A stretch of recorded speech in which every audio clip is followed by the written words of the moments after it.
Today, we're showing you how we managed to, quite possibly for the first time ever, capture lightning in a bottle. Suppose you wanted that lightning-like dielectric breakdown to trace its way through a bottle, just like in the literal interpretation of the phrase. Now, starting out, we already knew that electrons coming out of the particle accelerator tend to deposit around a certain depth depending on their energy. Electrons would have to come in from all angles about the central axes to guarantee a uniform radial distribution of charge. And since we definitely can't rotate the particle accelerator, it becomes obvious that the object itself would have to be rotated. Now, this task may sound easy, but what really complicates it is the fact that any mechanical assembly that would be used to rotate the object is going to be facing one of the most extreme environments on the surface of the planet. We're talking about enough radiation that a person would die in mere milliseconds, and most electronics would not fare much better.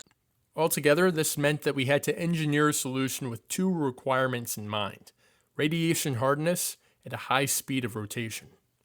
The design that I eventually decided upon is fairly simple and operates in a very similar way to a 7-Eleven hot dog roller that you might have seen before.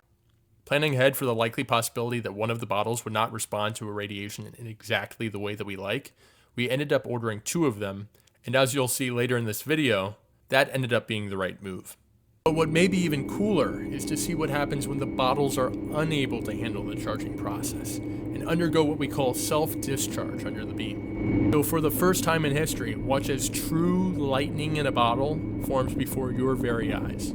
So if you think this makes for a pretty cool desk ornament, we've decided to auction one of these off on our eBay. That listing will become active at the moment this video comes out, so just check out the video description if you're interested.